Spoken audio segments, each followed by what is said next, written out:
is up, dude? Hey, thank you so much for coming out. I know we've been talking about this for a while, and I'm excited to actually sit you down and learn more about you and your story. I'm pumped to do this. I mean, I run into you at Lulu, I'll run into you, out about in South End and stuff like that. And I know you've done this, and I've seen some of the episodes, and so it was, I know you, with COVID and everything, so I'm glad I get to be the first one back in person, dude. Yeah, man, it was only a matter of time, like, doing what you do and seeing what you do, all the content you put out.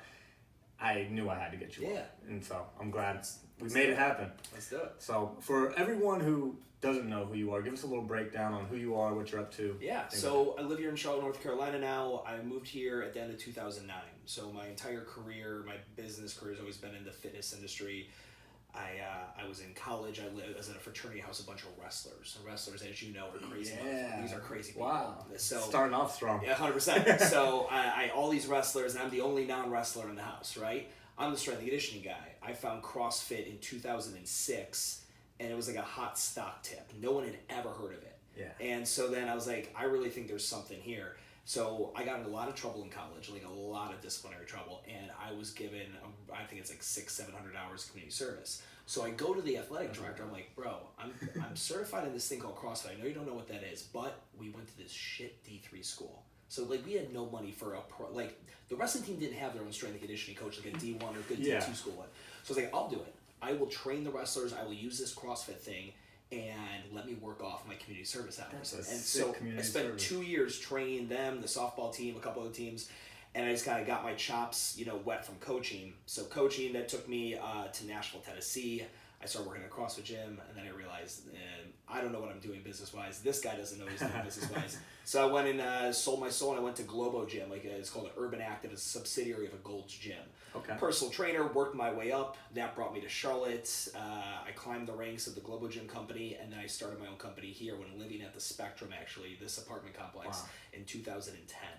And that turned into a couple different facilities that I leased. I opened up CrossFit South End, and then I rebranded that to Urban Movement, which is the gym I own today. And then in 2015, when the business was kind of running itself, I started What the Fuck Gym Talk. And that was just my media handle to just share all the things I had learned as a business owner. Like I didn't open this thing with any money. I moved to Charlotte knowing 0 people, 0, and built that gym. And so I just okay, maybe I'll share my content there, and that turned into a full-fledged consulting firm, and that's my full-time job now. So wow, gosh. So what were you studying in college? That because you were the strength and conditioning guy, did you already have that passion for that fitness and sports? In high school, I was 14 years old. I'm 15 years old. I weighed 140 pounds soaking wet. I'm trying to get laid. I'm trying to make varsity lacrosse. Right. So I lived in the weight room. Yeah. So I went to school for exercise physiology. I also had that was my first major. I double majored in sociology. So I always had the education on training and fitness and nutrition, all that was there.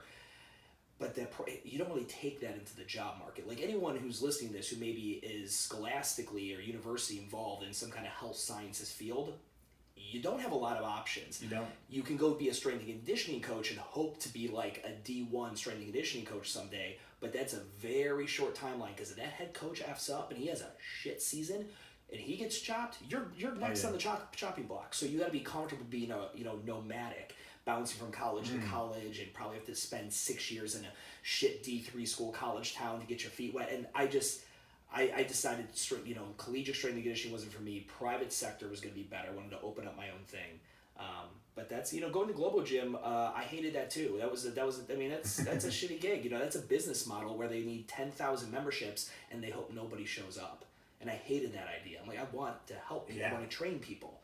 And so I never liked that idea. So this idea of what I call the micro gym, which is what's exploded in the past 15 years, is the boutique fitness scene. Really From CrossFit gyms or core power yoga or metabolic or whatever it may be, they're these tribes, smaller, higher touch point. You really get to know the instructors get to know you. And I definitely saw that. This was back in 2007, and I'm like, I think this smaller model is going to be the future. And so that's just kind of where I put all my chips. Wow. And so I took a lot of ex-phys class because I was in sports and exercise psychology, and there isn't that many routes to go. And I didn't stay to become a sports psychologist because I really didn't want to sit there and listen to athletes all the time. And they're broken mentally. They're physically strong, mentally insane people, especially at a high level. Yeah. Look at Simone. Like, look at this exactly. Thing. Yeah. Yeah. And they are, like, 'cause I know I got a lot of trouble in college, and I had to go speak to a sports psychologist. And I know, I remember the first time my coach was like, I don't care if you go talk about giraffes or go talk about elephants. Like, and then he was like, do you want me to tell your coach that what we talked about? I said, just tell him we talked about elephants. Yeah, just tell me to, yeah. Don't tell me what we were actually talking about. Yeah. But that's awesome that you kind of saw it before it happened, because after I got out of athletics, NASCAR and wrestling, that's kind of where I shifted, was to completely group fitness too, because of the community aspect. You don't get that at the Globo gyms. Yep. You get that at that new that boutique style. And so what was it that attracted you to that style? Was it just knowing that it's the future? So in one of my senior theses, which is I was double major, right? So sociology and exercise science, exercise physiology. So one of my senior theses was the sociological implications of performance-enhancing drugs in sports. That was one. The other one, I was people watching. I would go to the local Globo gym in college, and I would sit there and I would take notes. So if somebody walked in the gym, I'd take a note. They walked in at 2:15 p.m. I would take notes when they actually did biological work. They actually were doing reps. The average person was in the gym 65 minutes, and they were doing about 9.5 minutes of biological work. The rest of the time, bullshit, and talking to the cute juice girl, going and talking and jawing off with some of their buddies, looking around at what all the big guys were doing, Yeah. And this was, everyone remember, I graduated in 2009 in college. This was iPod days. So everybody had an iPod or some kind of an MP3 player, and that shit was in your ears. And so there was no community, just a bunch of people walking around not talking to each other.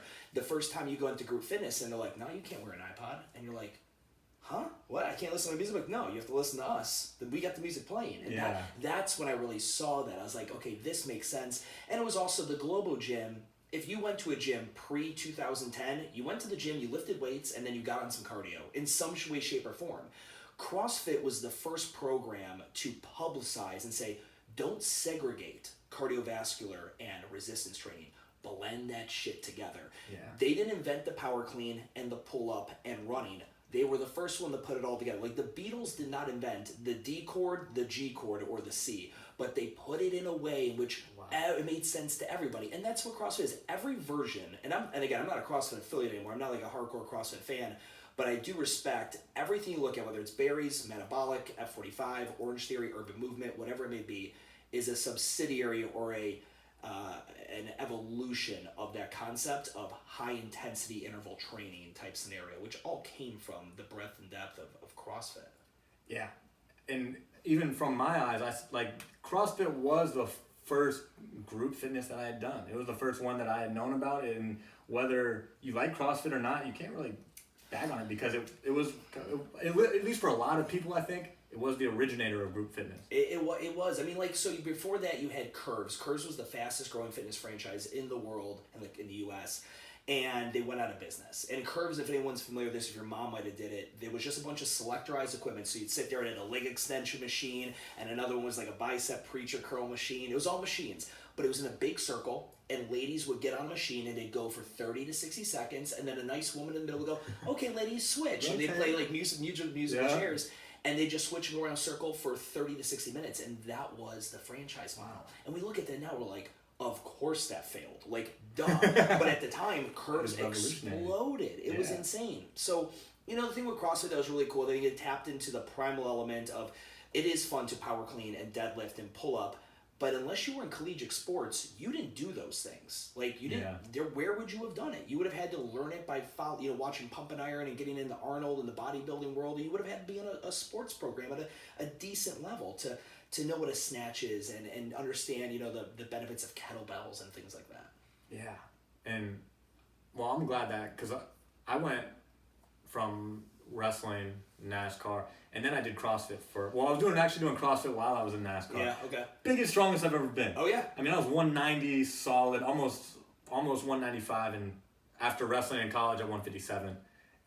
But I was kind of just, I was stiff. I was stiff as a board at that point, and then it was like, that's where I started seeing okay, let me try to balance this with other types of group fitness. I was doing yoga, things like that. That's the thing with CrossFit, man. I don't think people need to be snatching. I don't think they need to be doing split jerks. I don't think they need to be doing kipping pull-ups. I think fitness, I think CrossFit got a little bit, there's two things with CrossFit, and why I'm not the biggest fan of it today from that perspective is there's CrossFit, the 36 CrossFit gyms within 15 miles of here that are just doing everyday fitness. And there's CrossFit a sport. Like the CrossFit games are going on right now, and those are the fittest human beings in the world. In the world. Yeah. But those are two separate things. But unfortunately, what happens is you have all these CrossFit gyms, and unfortunately mine was like that, which is why we rebranded and got rid of it.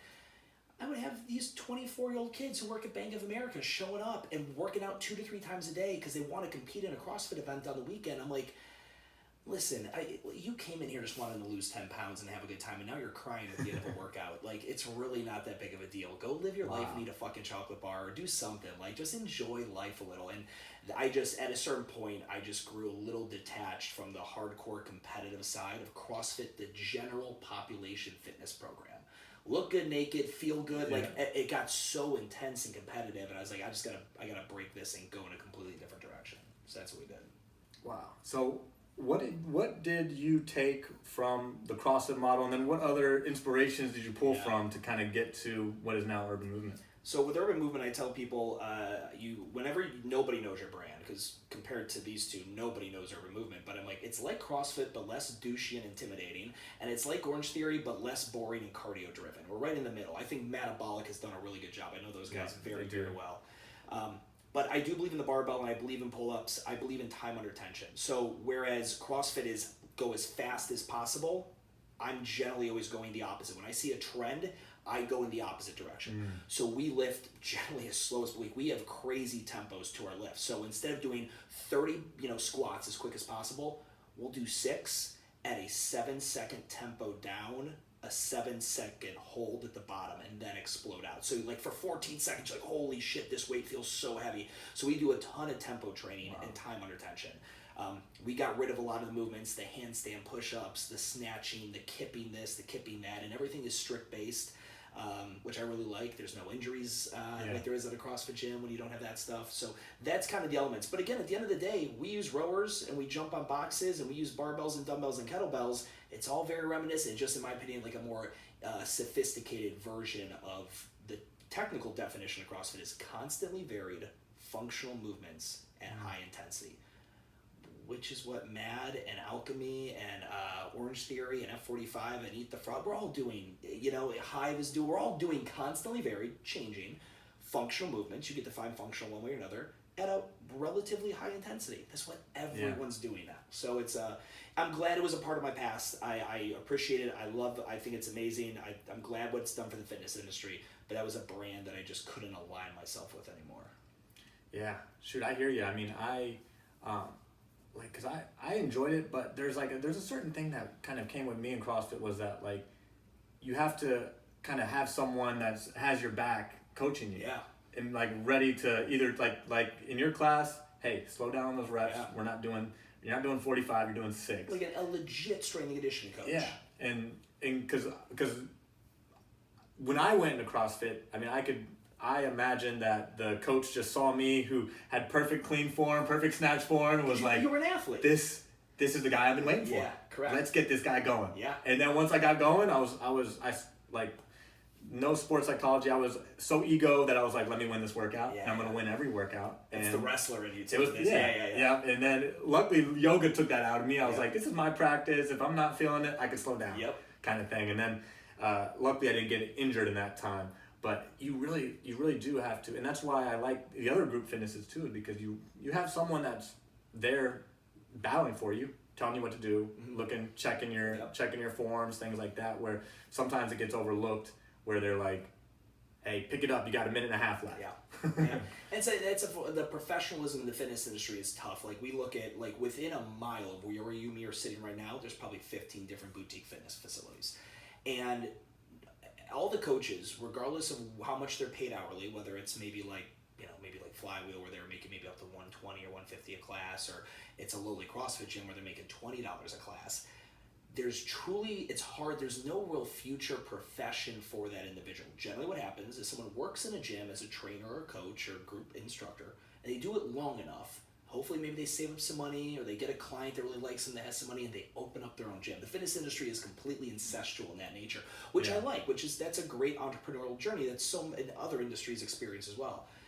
it just like I really hope that the fitness industry truly gets professionalized and gets respect.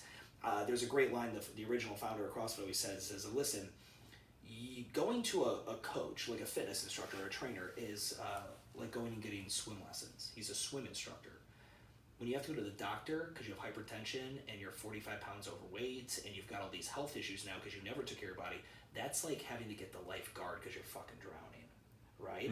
You need swim instructors. You need to learn how to swim, how to train your body, how to exercise, how to have flexibility, how to live a healthy lifestyle, so that one day you don't need doctors. Like I picture a world one day where people pay fitness instructors, good quality, high quality fitness instructors, the same price as they would their massage therapist, their physical therapist, or their lawyer, or their doctor.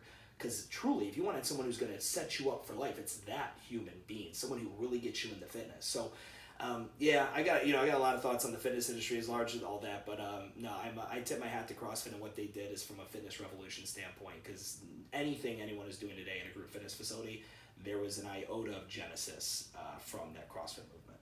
Yeah, easily. And I mean, I've been to probably around 70 different gyms in Charlotte. Yeah. And then if you take outside of Charlotte, there's some that like Rumble, things like that are not kind of around here, just in the bigger cities.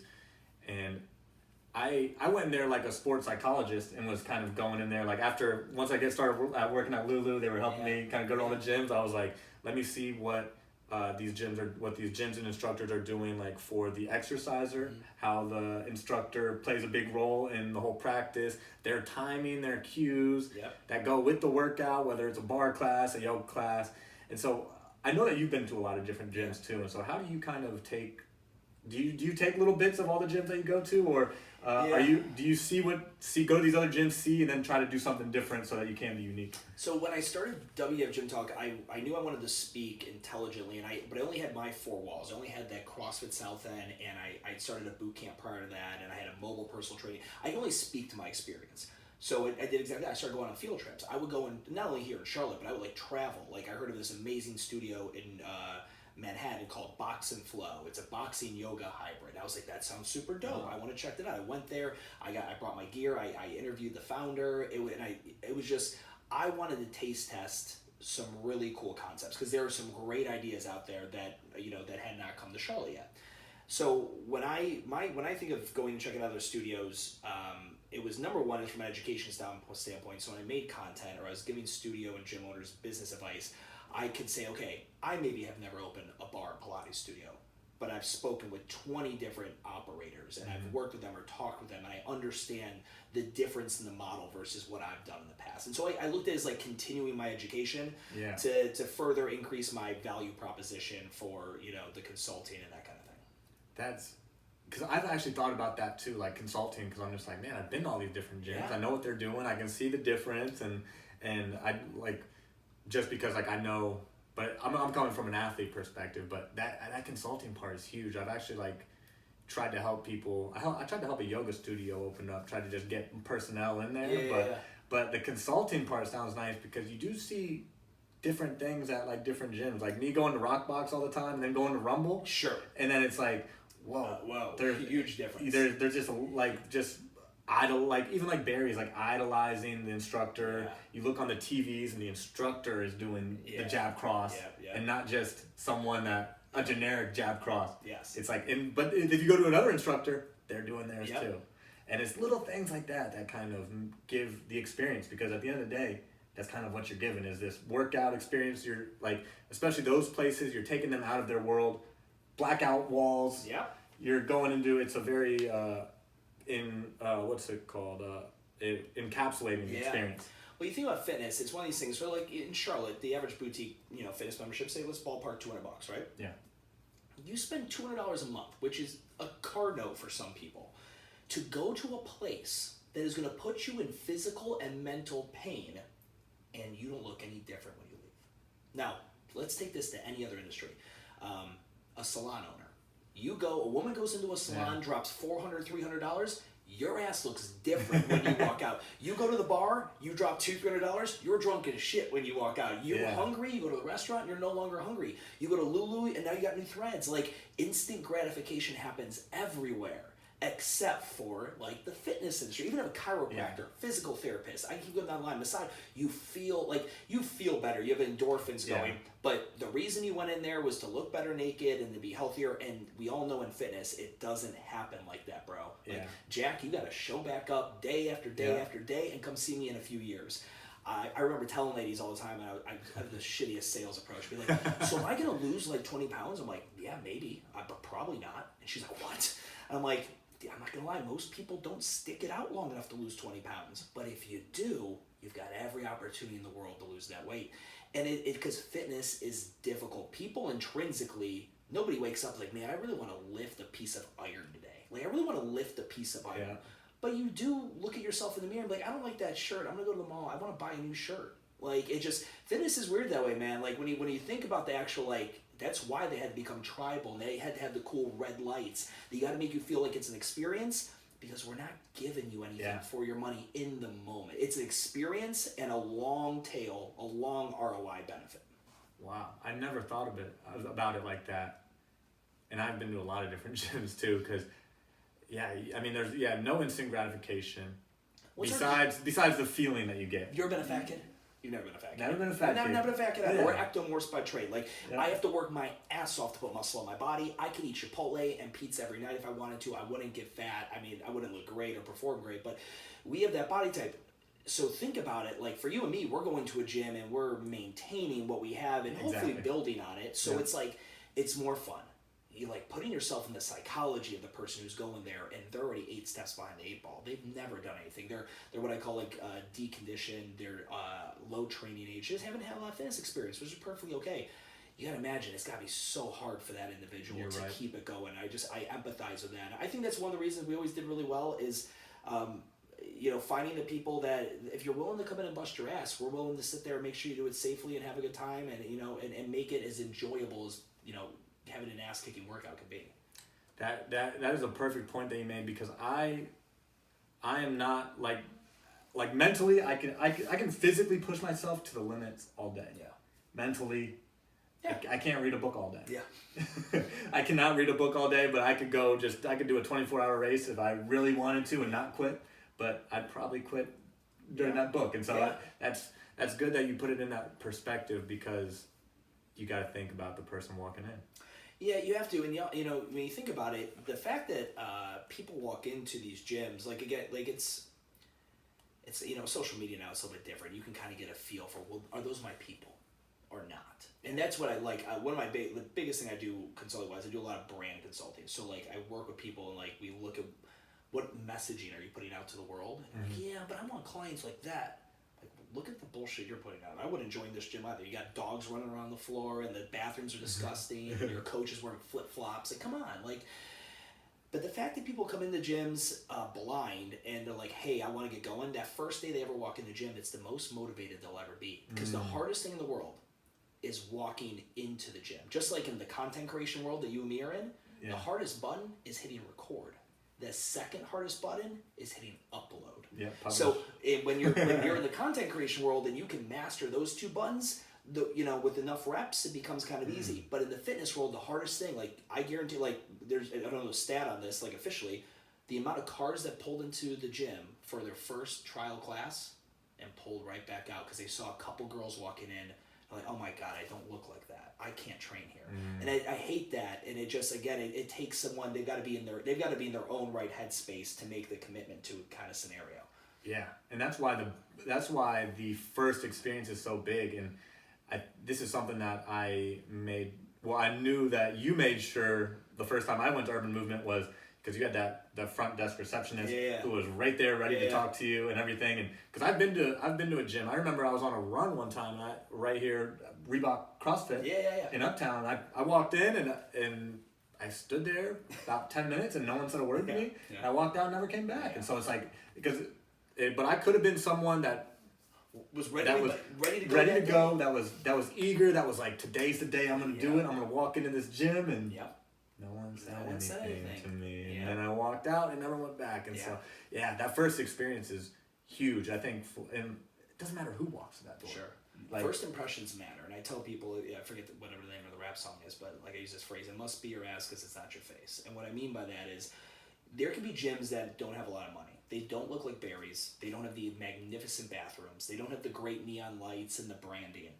But their personality is incredible. You walk in and they greet you, they smile, they look you in the eyes, they make you laugh. That's the personality. They don't have the ass, right? Like they don't have the ass, but they have the personality.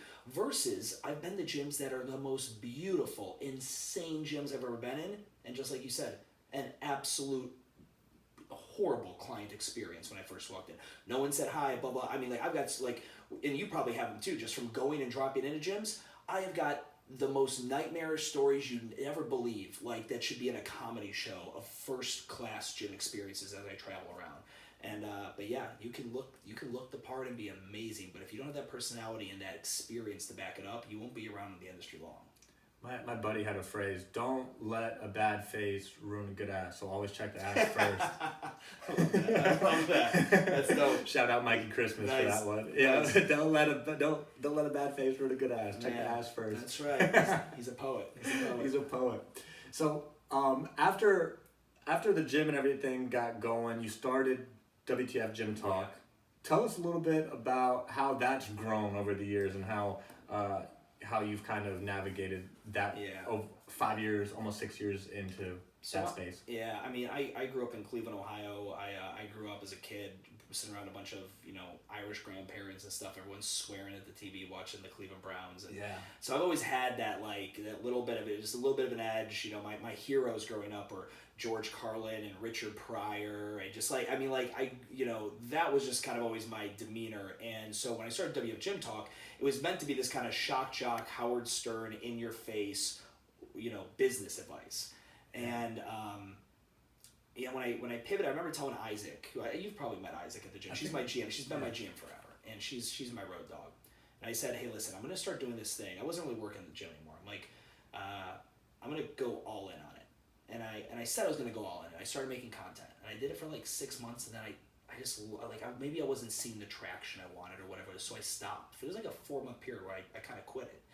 Yeah. And then I decided I'm gonna really go all in. So I had the guys who do our financials take my sat. Like, I was no longer getting paid from the gym. I made them stop depositing money into my account. And I remember I was like, why in the hell would you do that? Like, you've worked so hard to do, because now I have to make this WTF Gym Talk thing. I took away my food, I took away the oxygen, and I need to take away your resources. You better become resourceful.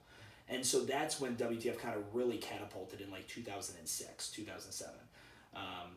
And I'm 2016, 2017, and then I bought that building and we did the rebranding. So it was just a lot of fun stuff going on. I was getting to start meet people and getting connected, and to Kelly Starrett and all these big names in the fitness industry world, and that network just grew. And I started getting asked to speak at stuff, and it just kind of snowballed. But I had this thing just keep uploading.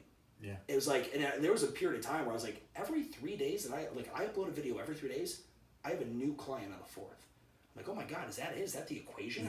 3 days upload, client on the 4th, 3 days upload, and it never really stuck to that, and it's much different now. But it's I just saw the proof in the pudding. I kept putting content out, and if it sucked, I was if it sucked, it didn't look great. I didn't have awesome lighting. I didn't have a good mic. Back in the day, I was literally just running the shit off an iPhone, not the setup you got here. Yeah. I had nothing like that. I looked like I was in a Al-Qaeda cave. It was ridiculous. Yeah. And but I just spit my stuff, and it was the videos were so long. I look back on some of them. I had these 27-minute videos of me talking about how to run a sales consultation. I'm who in the hell would listen to a 26-minute video? Some did, and it just as long as I just kept uploading it, you kind of evolve your content game over time. But and that's just been my favorite thing. I constantly generally have a camera in my hand, and I'm just trying to shoot something every day and get it edited and get it out there. And then when I'm not doing that, I'm just on calls with gym owners or studio owners. Sure, man. It's inspiring. I'll tell you. Because the voice that you've created, the authenticity that you brought to that, is something that I'm looking to bring out. I'm trying to figure out that voice, and I think it will continue to come as I do. That's why I have the 2-minute Tuesdays, just things to just spitball.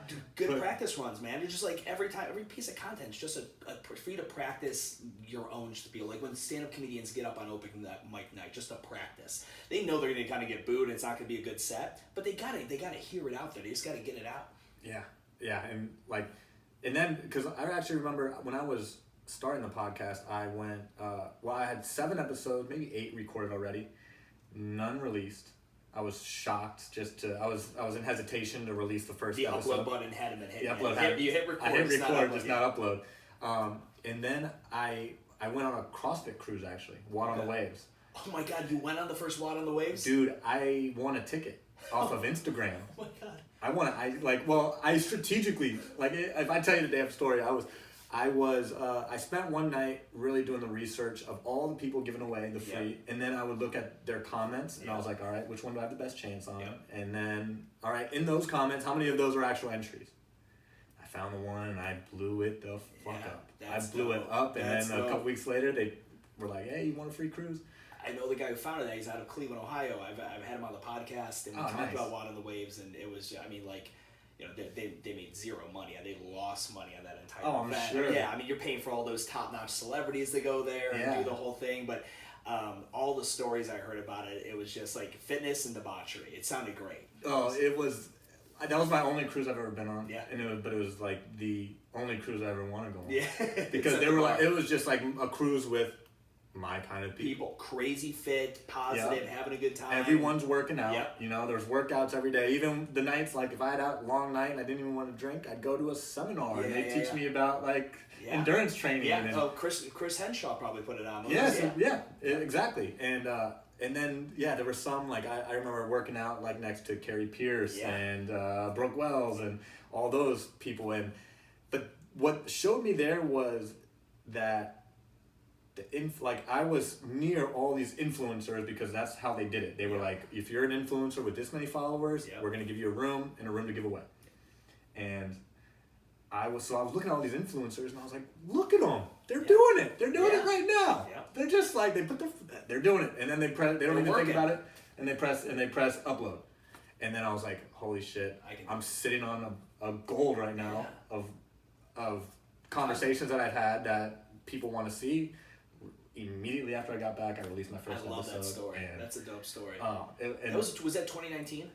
Yeah. Yeah. And so I interviewed them in 2019, and then they were talking big plans for Watt on the Waves too, and then obviously COVID just. I mean, if you were a cruise ship during COVID, we think gyms got hit hard. Cruise ships just got shit out. And you want to hear something funny? What? I won a trip to the second one too. Did you? Is that redeemable for 2022? I hope so. I'll be looking through my DMs and figuring out where that one was because I was like, I didn't. It was COVID. It was a big mess at the time, and I was like, I'll still drive down and go if you guys are running it. That's so cool. But yeah, that one was it was probably one of the coolest experiences because I kind of I had people reaching out to me because they saw me commenting and they were like, $500 and I'll give you my room. And I was like, no, I'm gonna get it. I had someone who already had a room message me and was like, do you want to just take my room? And I was like, no, I'm gonna get my own room, but I'll meet you down there. Yeah. And then I won my own room. That's and awesome. it was just manifesting that, and then right when I came back, I was so excited that the only thing I wanted to do was put out a podcast. I love that, man. And shoot, here we are now. Then if you think about it, not to make you kick yourself now, but think about if you would have had the gumph at that time to vlog while you were there. Oh, I know. Can you imagine now, right now, with what you're doing now, if you would have had some kind of selfie video of you doing burpees, that's fucking Brooke Wells right there. And all the people you could have, because those guys are there, they got paid to take selfies all day. That's what you were taking selfie after selfie after selfie. I'm going to have to, because I do have a ton of content from that time that I never released. Dude, but I need to do that. Do patch it all together and do a first person with the cameras. I want to talk about it. Just keep cutting back and forth from your face talking about it to the B-roll, the shit. There's a ton of people that would probably be down with it. It was, because it literally was one of the most wild experiences I've had. The people I met, I'm still looking to get a lot of them on the podcast one day. I've had a couple of them on. I have talked to Carrie Pierce, getting her on, but she was, last time I reached out to her, she was getting ready for the games and everything, dialing in. It's game time. It's game time, baby. Yeah. But yeah, it's nice kind of seeing how it grows over time because into something that you never even would have expected it to be. I didn't now I see this transitioning because I'm even dropping the podcast. Yeah. It's just roaming around now. Yeah. Because after watching the Facebook movie, Yeah. drop the Yeah. make it Facebook. Exactly. Yeah, and it's kind of just like growing it. So where do you think WTF Gym Talk was going to go in the future? So I tell people WTF Gym Talk is a job, not a business. So if I die on my bike riding home tonight, no more WTF Gym Talk. Whereas at Urban Movement, I get hit on my bike tonight, that keeps going. Right? Gotcha. So I'm content doing that. You know, when I was planning out what I wanted to do, I wanted to have the business with the gym that was self-sustaining. Bought the real estate with the building, that's self-sustaining, and the WTF's just a really fun job that I have right now. And I started Micro Gym University, so this online school for people to go. So the problem with gym owners, they all work hard. They don't know what the hell they're doing. Because most of them are like, I was a client for 10 months and I lost a bunch of weight and I hated my job at Bank of America, so I'm going to go open up a gym. Yeah. Like, that's how so many, especially the CrossFit gyms, where you just have to take a weekend certification and you go open up that gym. So with that being said, like, okay, no one here has got business experience. So I just created an online business school, not telling people how to run their gym, but just laying out all the different models, from compensation to sales to how to structure your systems, all this stuff. And then just look at all these and you can pick the ones and mix and match the different things that would work you think or you want to test out in your facility. But it's the business acumen. Gyms don't go out of business because the owner didn't work hard. I truly believe most owners and coaches and all, they truly want to help people and they work hard. They just worked really dumb. They're just they just don't do smart shit. Passionate, you got it, man. They're full of passion, just no business acumen. And so I did Micro Gym University, so that's a cool passive revenue source. Started doing content partnerships with like Mariana Tech and some software, True Coach, different platforms and member management software. So where does it go? It'll continue consulting. Just over time, the hourly rate will go up, and then I just want to keep creating fun content. The long form 3-hour podcast, shoot the shit that I've been traveling around and interviewing people with. That's been a blast. That was a lot of fun. That was an idea I cooked up in COVID. I think it's mainly because I couldn't, you weren't seeing people. I was doing, Zoom podcasts is typically what I was doing previously when they were gone. I was like, why don't I, once shit's kind of calmed down, why don't I just fly and go to these places? So it's been once a month, every month, just go into a different spot and setting up the gear and just riffing for like 3 hours. That's awesome. That's what I hope roaming around will be one day. Traveling, interviewing, experiences, retreats, whatever. Just trying different shit. Podcasting is going to be there. The thing with podcasting, if you look it up, you'll see some different stats, but somewhere around the term, like there's 1 million podcasts. If you actually break it down, there's actually like 700,000 that upload at least once a month. So, and out of that, it's something like 30% of the active podcasts out there have one episode. Yeah. So there's a consistency game to it. So everyone's like, I hear people say like, and I'll make the suggestion to someone like, you have a very interesting take on this. You should start a podcast. They're like, everyone has a podcast. I'm like, do you have an Instagram account? They're like, yeah. I'm like, billions of motherfuckers have Instagram accounts? Get out of here with your bullshit. Just start it. That's awesome. And I'm not even a podcast guy. I like video. Yeah. And so I had hired a videographer. I was like at 400 videos at that point that I created. And everybody I was talking to, like, I listened to your video. Great video. I listened to it yesterday. I was like, what the do you mean you listen to it? Do you know how much time and energy and money I'm spending to make these videos, the visually appealing? Yeah. And they're like, man, I'm slammed, I'm busy. So I put on YouTube, and I just, because they don't have a premium, so they just got to leave it open, and they're listening to it. And I'm like, fuck, all right, well, okay, if that's what people want, they want a podcast. So I think it was 2018 I started the podcast, like officially started doing a podcast. And it's my favorite. It's my favorite way to get what's in my brain. It's like therapy for me. Oh, me too. Tell you those monologues I do. My kid's car ride she's about 9 to 12 minutes away from my house when I drop her off at school. So I literally just take that lav mic, I plug it in my phone, I clip it up to the seatbelt right here, and I just drive, and I kill the vents on the AC, and I just rant on whatever thing. Like I saw the Exponential Fitness just released their IPO. That's the company that owns Rumble and Row House and all those. They own like 9 boutique brands. They just had their initial public offering and shit the bed. They didn't do well at all. Which, if you're looking at the brick and mortar fitness facility and the viability of the industry, that's not a good sign. So anyway, it was just I'll just rant on stuff. But the podcast has been my best way, and it's the best way for advertising, because guys like you and me, we're not Rogans. We're not Call Her Daddy. We're not going to get crazy sponsorships. The money in podcasting is so old school. It's based on CRMs per 1,000 listens. Yeah. So we'll give you $50 per 1,000 listens. You're like, well, fuck, I might get 1,000 listens in 2 months, maybe. Like, there's no money in that. So what do you do with your podcast? You pump your own stuff. The best, like, people like, is your podcast sponsored? I'm like, yeah. Like, I literally sell more consulting and courses at MGU through my podcast than that's the only thing I technically pay for advertising is I put it on my own podcast. So like that's where people are like, but I can't make any money doing podcasts. Not directly, probably. No. Like rarely are any of us going to make direct monetization. Indirectly though, the sky is the fucking limit indirectly. I gotta start looking at that because this is my passion project. I think one day it will be my ticket, but I haven't made a penny off of it yet. And so still working on that. I'm in no rush, but you have a very interesting Venn diagram. When I look at you, and I know you, and I don't know a ton, but I look at you come from one of the your Lululemon experience. You know how many people, especially in my line of work, that would love to just be like to go work at Lululemon for 6 months to learn company culture, the good, the bad. I mean, Lululemon is an amazing company from that perspective. Like you have that experience. You have the sports athlete fitness customer experience, and you also have this psychology experience, and you do yoga, you do all this stuff. Like there is a Venn diagram there of a unique perspective, and the key is in the fitness industry, if you're opening up a gym, I'd say you need to come up with your unique belief in fitness, right? The unique belief in fitness, if you're metabolic, is strength-driven intervals. If it's urban movement, it's tempo training. If it's Orange Theory, it's heart rate-based, cardio workouts.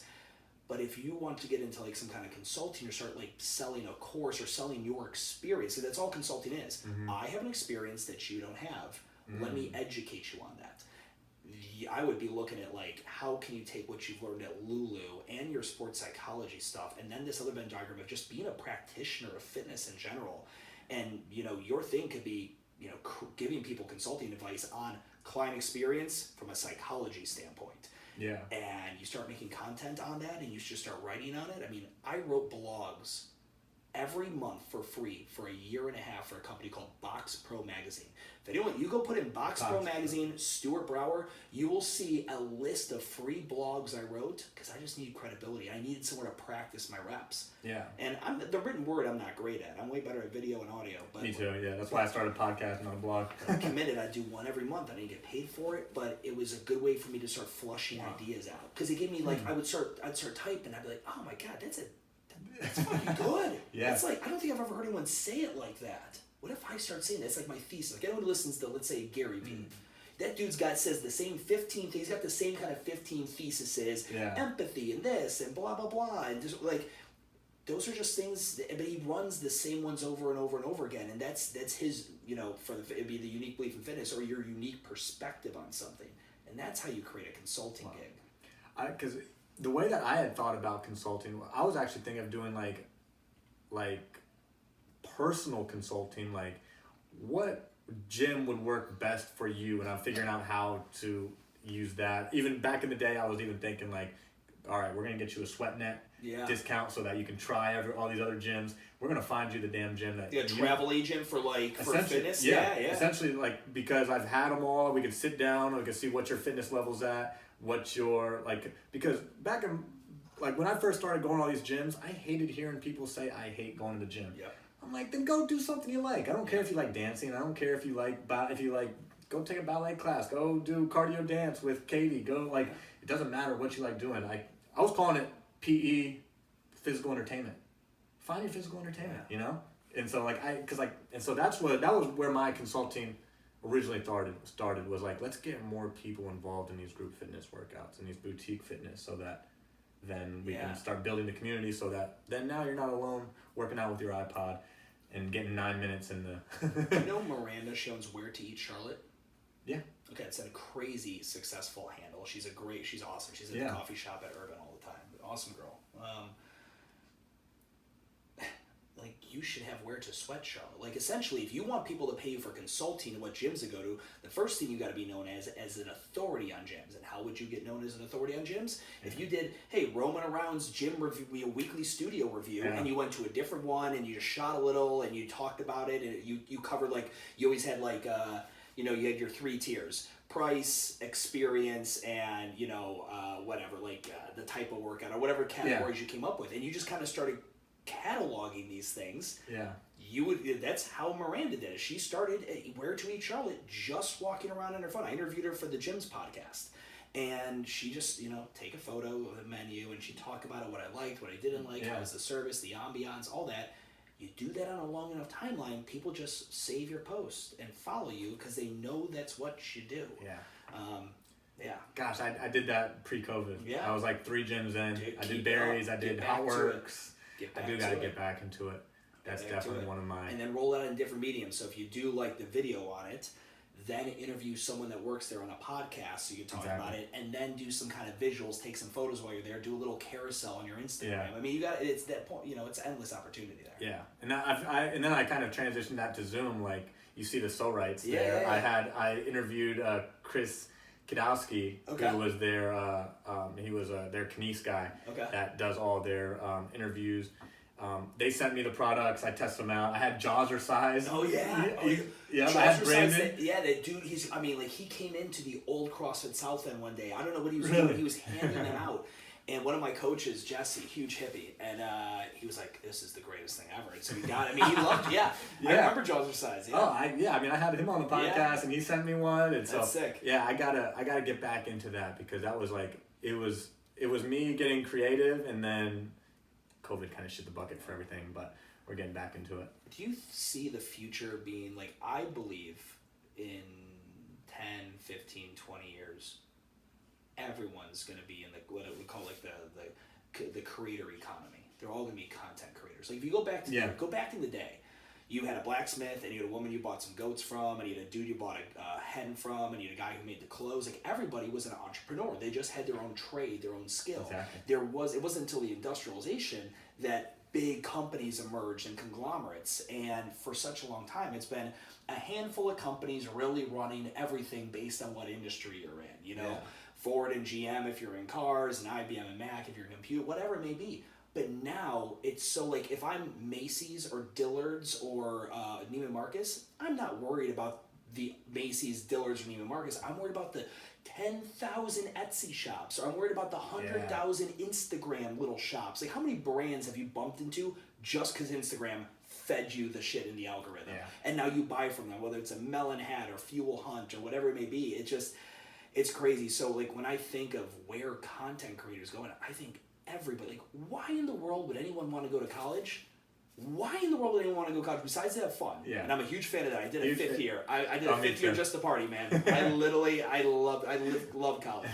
I'd go back in a heartbeat. But why would anyone want to go when you can find something you're really fucking into, get some experience doing it, and then make content around it, and there's a world of opportunity for you.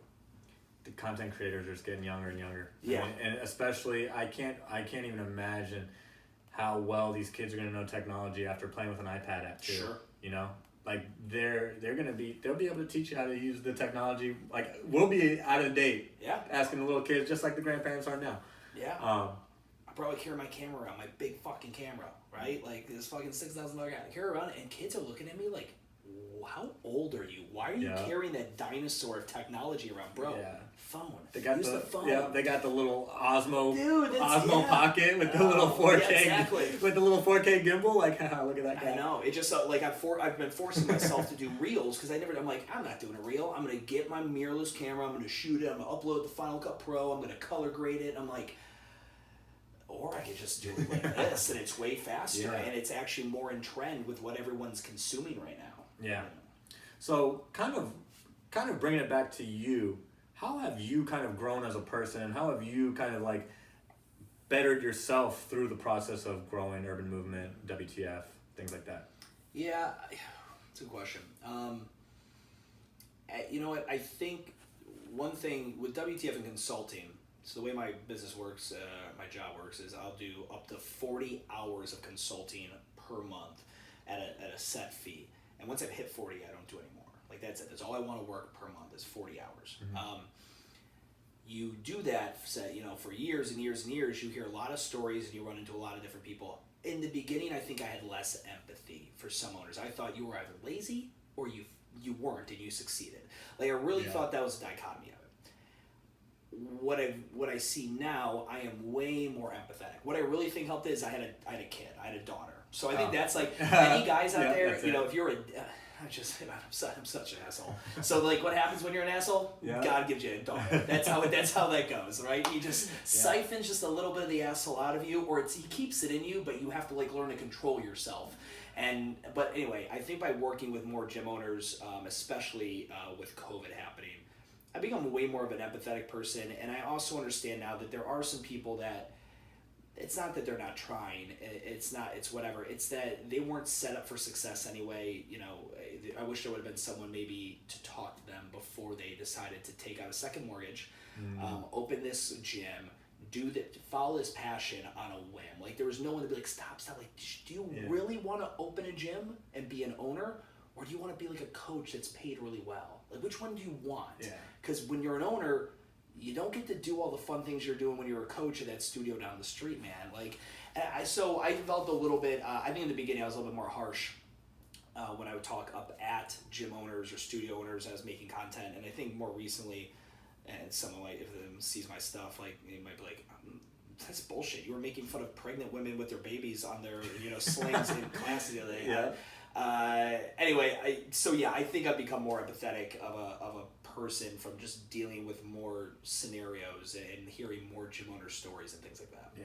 I mean, I can, after being at some of the gyms I've been to, like I can't imagine imagine the stories that you've had, and after like with the content that you've put out, I know that not many gym owners are putting that much thought into their gym before they open it. It's almost like they need a consultation before they even jump in. Kevin Costner syndrome. People, if they think if I build it, they will come. Everyone's like, oh, I'll make a gym, it's gonna work. Gyms work. Like they look at Metabolic and they're like, oh yeah, they made it. Like, bro, that's a 12-year overnight story.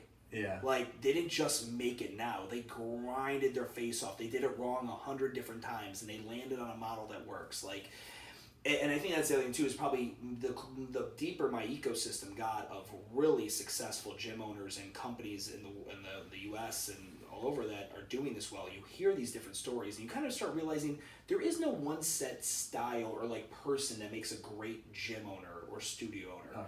There's so many different avatars of people I've met, and I'm just like, at first glance, I think you're dog shit. I don't think you know what you're talking about. I don't know how you're that successful. And then you get in, you're like, oh my God, I definitely shouldn't have judged this person by the cover because they are behind that. They are a great operator or a great leader or HR director or whatever it may be. So yeah, I think it's just the reps and doing that. It makes you look more humane. Kind of like how you hear people who get into service-based like EMTs and stuff like that. Like they hear all these stories when they're in school learning, like blah, blah, blah, and they maybe a little bit, but then you get out there and you actually get some compassionate human experience, and it just maybe changes your view a little. Gotcha. Yeah. And then how have you made things like easier for you? Because I see you post so much content, and you do you have systems down that you've just developed over the years where you just like are just nailing? Because it's just me. It's a company of one. Roaming around. One man show. I have Deuce who he's my admin and he'll schedule stuff. But the key for people is, so when you get to a certain anyone who wants to be a content creator, you're gonna get to a certain critical mass of content, like a library. And the key is realizing you do not need to create a new piece of content every day.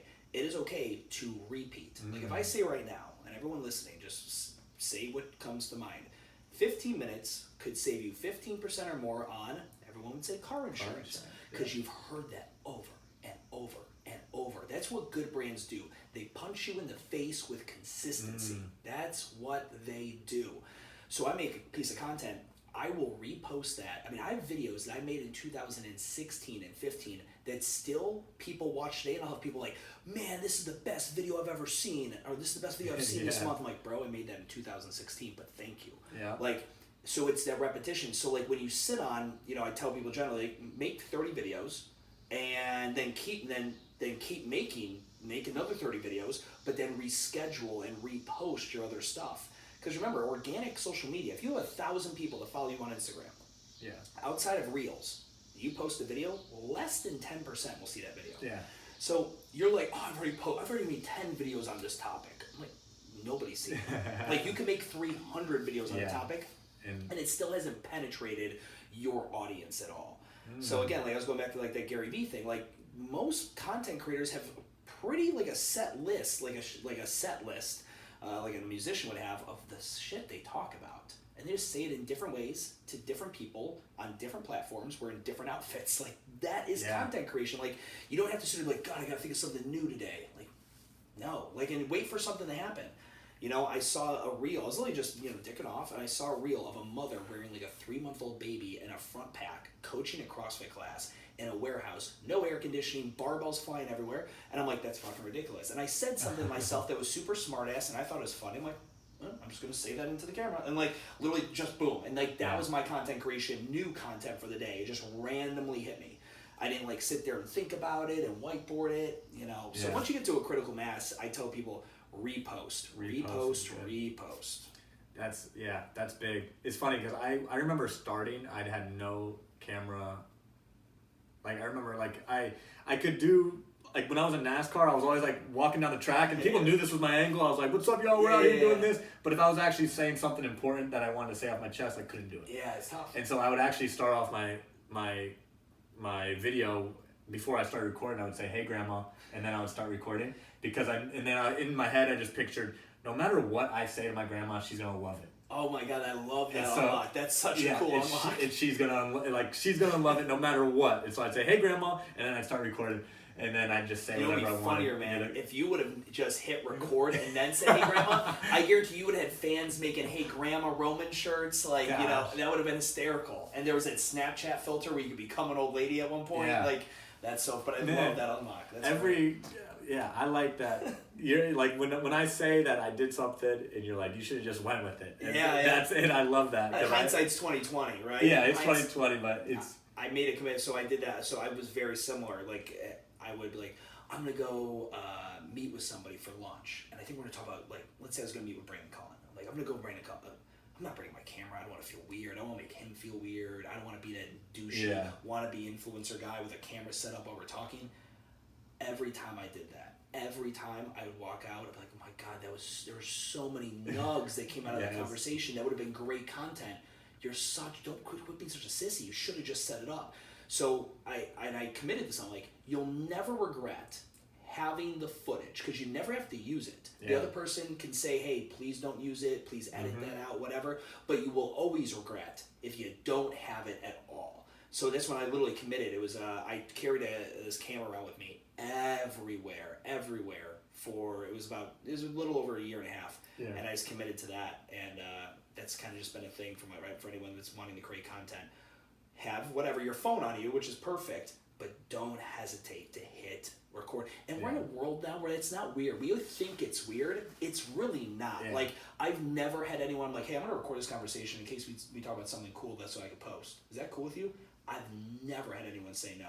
Now, I've had them say some shit, like, whoa, edit that out. I'm like, all right, don't worry, we won't put that in there. But never had anyone say anything about it. That's today's world. People just, I take that as more common. We just kind of tell ourselves some story that people would think we're a douchebag or something. Yeah, like, just because we're either having our phones out recording something. Yeah. It's like, there's those feelings of judgment that kind of just creep in. And you think, like, well, I don't have 1 million followers. I should be walking around like I'm Logan Paul, like a camera out. Like, it doesn't matter. Like, it doesn't. The most money in this game is in the micro influencer. If you have under 50,000 followers, you have the biggest opportunity for personal monetization. If you're 100,000 or 50 and above and you get in that realm, your biggest opportunity is brand deals and advertising for other people. But if you're a person, like, I made the most money, like, I remember making the most money I ever made with 3,000 followers on WTF Gym Talk. And I'm like, I'm going to write a book, like, on how you can make $100,000 per 1,000 followers up to 3, because I've never gone beyond that. And then I was like,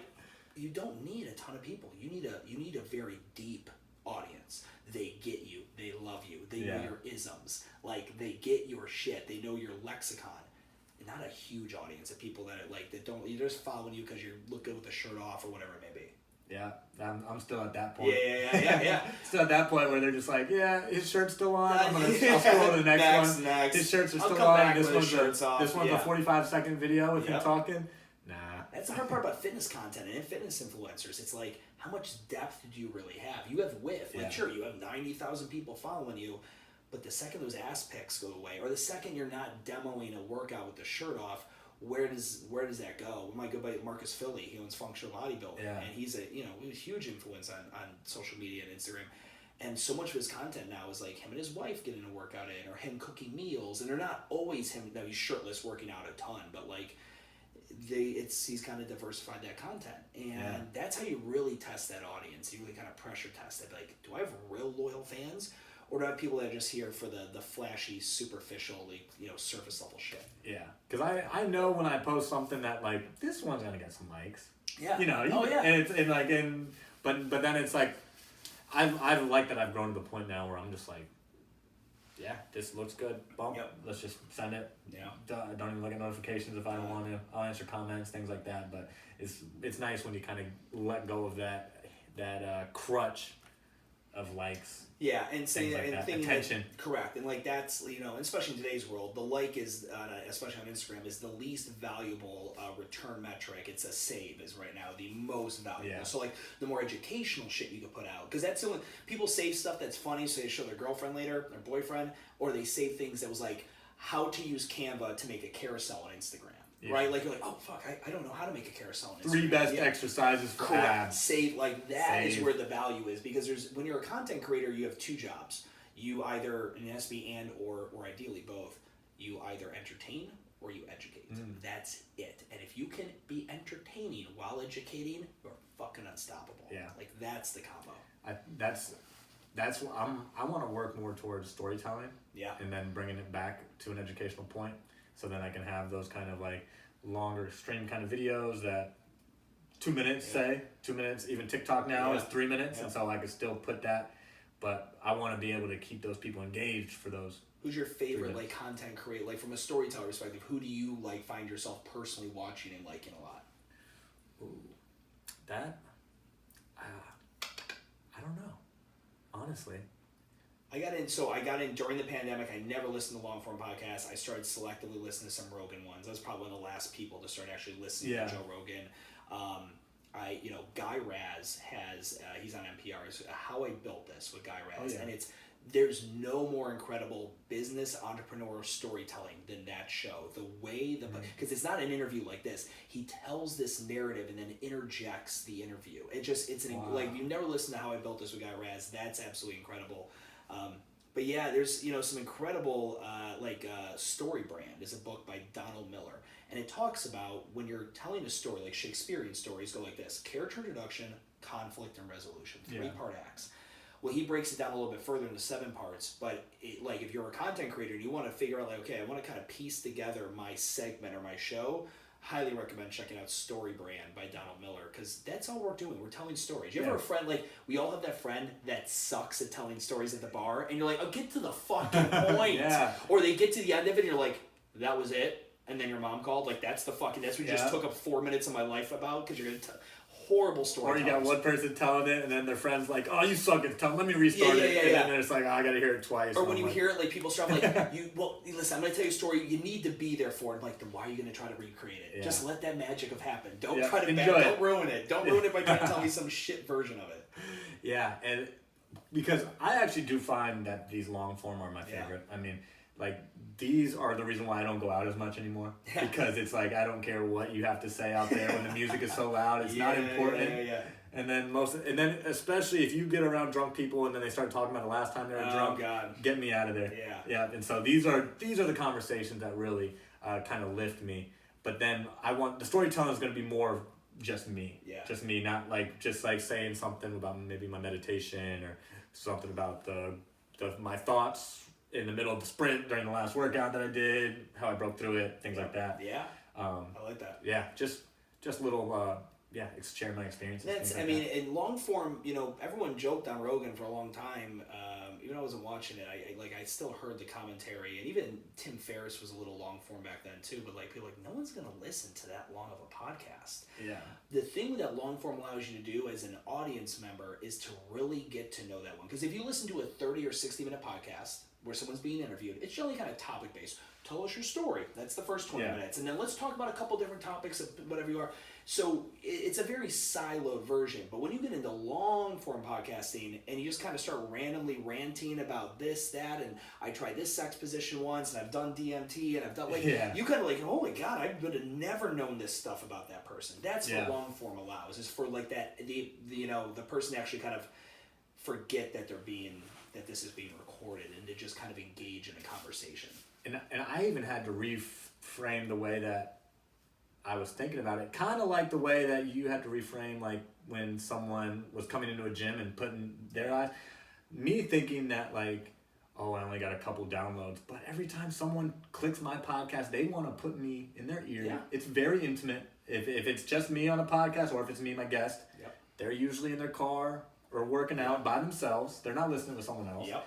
And so it's like I've had to reframe my kind of voice and who I'm speaking to, just so that like I can be there for that person, because they're clicking on me. Yeah. And I wanna give them as much value. That insight you just shared there, for anyone who's like a young content creator, I had someone I was working with, and they're like, all right, man, I'm doing the podcast. I've done like 20, and I'm averaging like 10 to 15 downloads. My mom and aunt have probably come for 2 of those. I'm like, okay. Do you think that small following on the podcast probably is representative of your small following on Instagram? He goes, yeah, I've got more followers on Instagram, but I'm like, we can do this. Get on Instagram. I'd be like, if you are listening to the podcast, if you would please slide in my DM and tell me the thing you love that you want me to do more of, and the thing I'm currently doing you want me to drop and do differently. And he's like, what? I'm like, listen, you have maybe 50 people listening to this podcast, if that. That's the best focus group you could ever ask for. Because what? You think like you can't go, like, it's like when you're a gym owner and you start with 10 clients in your facility or your personal training. And those people let you know what you're doing right and doing wrong. Yeah. If you just open up on day one with 100,000 downloads, you would die instantly, because 100,000 people are very demanding, and 100,000 people want 100,000 different things. You get 100,000, you get a lot of reviews and stuff. Yeah, you got to take the good, the bad. So I mean, when you have a nice niche audience and it's small, like it's actually small in people, the density's low, you can really vibe with them. The fact, like if someone listens to you and you shot them an audio message on Instagram, like, hey, listen, blah blah blah, like they'd be like, holy shit, this is so cool, and they would give you whatever feedback you wanted, and then you could start molding the show. And I guarantee you, as you fix some of the quirks in the show based on their listener feedback, promise you that followership's going to grow. Yeah. And like that's kind of how I started, how I wanted this to grow, was like, I want to get people on, I want to share, they introduce, I get introduced to their community, they get introduced to their audience, they siphon mine, that's how that goes. Maybe one of their listeners stays to listen to the next one. 100%. Never expect anyone to listen to every episode, but at this point I think I have a roster where someone can connect with. Yeah. I can find someone they can connect with. Yeah. But man, we've been at it for a little over an hour. Yeah. Shit, this has been phenomenal. Yeah. My roommate actually gave me a question that he wanted me to ask. Okay. Before this, he said, if you had to, if you had to quit right now and you were gonna go into the Olympics in 4 years, what 3 events do you think that you would be able to compete in? That I would be able to compete in 4 years at an Olympic level? It was funny because I told him, that's what I told him. I was like, 0 events at an actual Olympic level. But which sports would I want to fuck with? That's what I told him. It's so funny. Man. Like if I think about it, if I had all the money in the world and I could afford the best coaches and whatever, like what would I dick around with? And I was looking at the Olympic, like there are some obscure sports in the Olympics. So like I might pick the one, like I picked 2 that nobody, like even like archery, like there's not that much competition probably for archery, and that's kind of a cool skill. Like if the fucking apocalypse comes, man, I'm gonna be like that dude in The Walking Dead. Yeah, exactly. Like, what sports I do? I love this 3-on-3 basketball thing they're doing. I think that's dope. I love it. I think it's different. Yeah. I like the break from the 5-on-5 in the NBA. I like the 3-on-3 basketball. I really like it. It's like I like watching handball. Like I really like if you can catch that obscure 4 a.m. slot in handball. I think that's really cool. I played lacrosse in college, so is lacrosse an I don't Olympic think sport? they made that. Yeah, they haven't made that. I know field hockey is an Olympic sport for women. I don't know. Yeah. But yeah, I'd be trying to make lacrosse an Olympic sport. Yeah, that's basically the same conversation I had with him earlier. I was like, the best one I'm at is wrestling. Sure. And that's a fucking lot. That ain't happening. Wrestling those guys. Yeah. And then I was like, the first thing that came up, I was like, women's 3-on-3 basketball. Yeah, I think like, it's dope. It's dope. I would totally still get crushed, but still get crushed at 5'9". Yeah, but he said curling, and he said handball. Do you know there's a curling training center in Charlotte? I did see that. Yeah. Yeah. That was one of the places I went. Like, I was actually on Meetup when I first moved down here, and they were like, curling. So anyone listening to this, if you're really feeling depressed about your life, just remember there's somebody at the curling training station right now practicing on their curling. I'm joking. I'm not hating the curling, but that's the sport that's like, I don't know, just it's in the blood, I guess. I just don't know how anyone could find that fun or entertaining. I just couldn't do it. But no hate on the curling people. Anything I'm like, but yeah, like you said, I was like 4 years. These guys have been training their whole lives. I gotta compete against them in anything. Yeah. I'm like, I ain't power walking. No. We had a local guy. Sean Wilkes or whatever. He works out in Noda at Charlotte Strength, which is an Olympic weightlifting gym, and he's competing in Olympic weightlifting. Wow. Yeah. So, and the U.S. men's teams do horrible in Olympic weight compared to Russia and China. Yeah. We do not do very good. But I thought it was cool that there was a local Charlotte kid doing it. Gosh, even when I was in college and there was like some weight program that my coach was putting us on where we were squatting like 5 sets of 15. Yeah. And it was some Russian program. Like GVT, German volume training, like the high volume. And I was crazy just like, gosh, I was like, these Russians are nuts. Oh, they're insane. These guys are crazy. I was like, I was like, what? I was like, what have we been doing earlier? Yeah. Where are these programs? Yeah, exactly. Because those ones over there are on another level. Yeah, my coach did the same thing. We do 10x10s, German volume training, and put a garbage can. And he's like, if you don't puke, you're not squatting hard enough. I was like, oh, okay, that's how this is gonna go. Oh. Okay. Oh man. Well, Stu, hey, it's been a pleasure. Roman, thank you. I've really enjoyed this. I feel like I got to know you a lot, and I'm excited to see what comes from you, and the movement, and everything like that. But yeah, any last words for the Roaming Around community? No, you know what? Do that. Seriously, anyone who's listening to Roman's thing, man, help this guy continue to become a better content creator. Shoot him a DM. Let him know one thing you fucking love that you hope he never stops doing, and the one thing that you want to reach through and punch him in the microphone and through the face when he does it. That's the best feedback any content creator can get. So literally, if you're listening to this right now, please do that.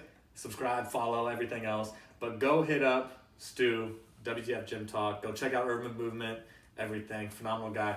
Stu, it's been a pleasure. Thank you, sir.